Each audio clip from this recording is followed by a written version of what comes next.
रितेश नाम का एक आदमी रहता था। वो अपने माता पिता के साथ रहता था। उसके पास व्यापार करने के पैसे तो थे, पर उसे पता नहीं चल रहा था कि कौन सा व्यापार शुरू करे। इसीलिए वो इस विषय में फैसला लेने के लिए अपने पिता के साथ चर्चा करता है। पिताजी, मुझे पता नहीं चल रहा है कि आपके दिए हुए पैसों से मैं कौन सा व्यापार शुरू करूं।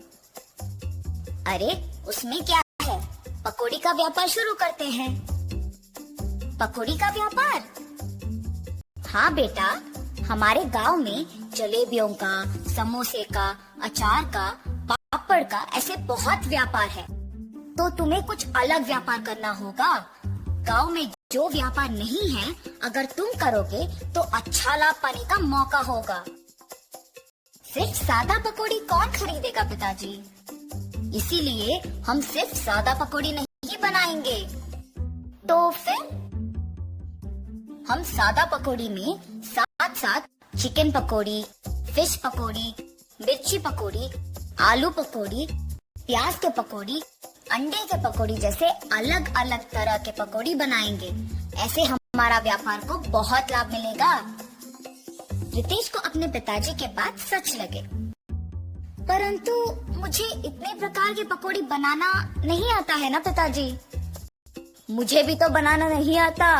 हम खुद इन सब के विधि बनाएंगे और इसके लिए तुम्हारी माँ भी सहायता करेगी। ऐसे कहकर रितेश के पिताजी रितेश को प्रोत्साहित करते हैं। फैसले के अनुसार पकौड़ी को बनाने के सामग्री रितेश खरीद के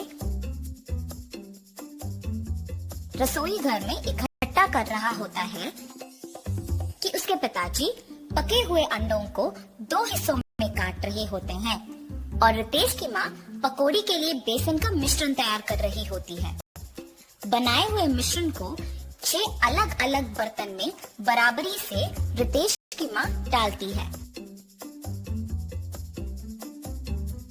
रितेश के पिताजी पहले बर्तन में कटे हुए अंडे, दूसरे बर्तन में कटे हुए प्याज, तीसरे बर्तन में कटे हुए मिर्ची, चौथे बर्तन में कटे हुए आलू, 5वें बर्तन में कटे हुए केले और छठी बर्तन में कटे हुए चिकन के पीसेस डालते हैं और फिर एक एक करके उन सारे अलग तरह के पकौड़ी को तेल में तलते हैं।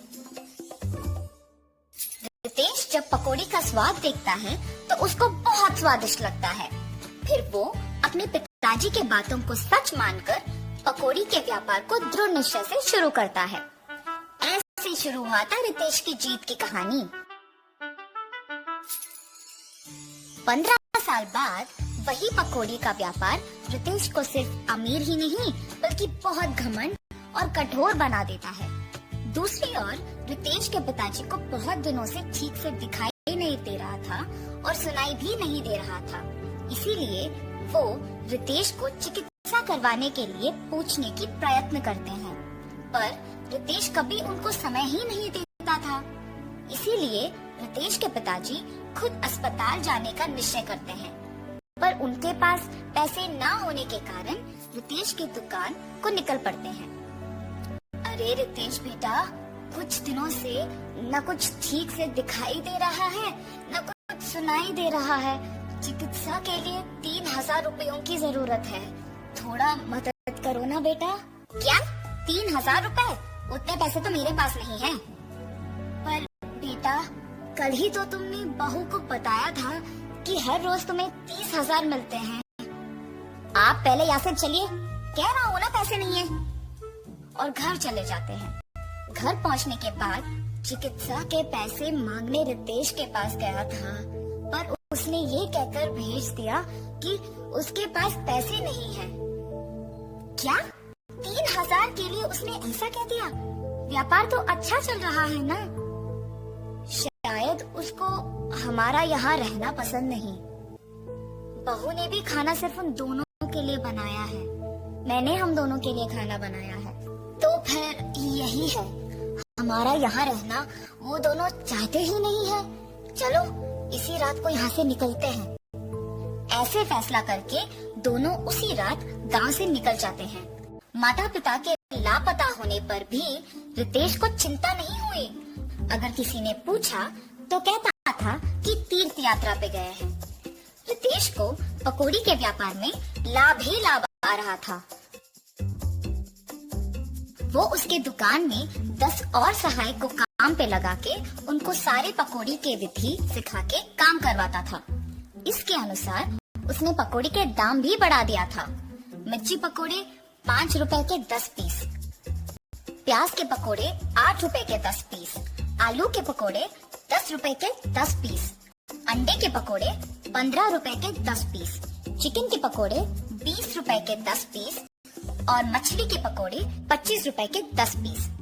पकौड़ी का स्वादिष्ट होने पर लोग भी बहुत आते थे, जिसकी वजह से रितेश का दुकान हमेशा भीड़ से भरा और व्यस्त रहता था और दुकान का लाभ भी दुगना हो गया था। रितेश ऐसे ही उसकी संपत्ति बढ़ाने में दिन भर व्यस्त रहता था और उसकी पत्नी भी अपनी समय अपनी सहेलियों के साथ बिताने में और पैसे खर्च करने में व्यस्त रहती थी और उनके बच्चों के साथ भी ज्यादा वक्त नहीं बिताती थी। बच्चों के देखभाल के लिए एक ताई को रख के वो चली जाती थी। रितेश व्यापार और संपत्ति के मोह में पड़कर दोस्तों के साथ वक्त गुजारता था और उसकी पत्नी उसके सहेलियों के साथ वक्त गुजारती थी। इस वजह से उनके बच्चे बहुत लापरवाही से पले बड़े। रितेश अपने बच्चों को अनुशासन से नहीं बड़ा कर पाया और अपने बीवी को उसके शौक से दूर नहीं रख पाया। अब रितेश के साथ प्यार से 2 बातें करने के लिए भी कोई नहीं था। उस समय में उसको उसके माता पिता की बहुत याद आती है। मैं कितना मूर्ख हूँ, प्यार से देखभाल करने वाली माँ और जिस व्यापार को इतने जिम्मेदारी से देखभाल कर रहा हूँ उसका मार्गदर्शन करने वाले पिताजी को मैंने अनादर किया है। न जाने वो कहाँ हैं, क्या कर रहे होंगे। मैं तुरंत उनको ढूंढ के घर वापस लेके आता हूँ। रितेश अपने माता पिता को ढूंढने अपने कार में निकल जाता है। गांव में ढूंढते ढूंढते उसको अपने माता पिता गंदे फटे हुए कपड़ों में नजर आते हैं। ये देख रितेश भाग के उनके पास जाता है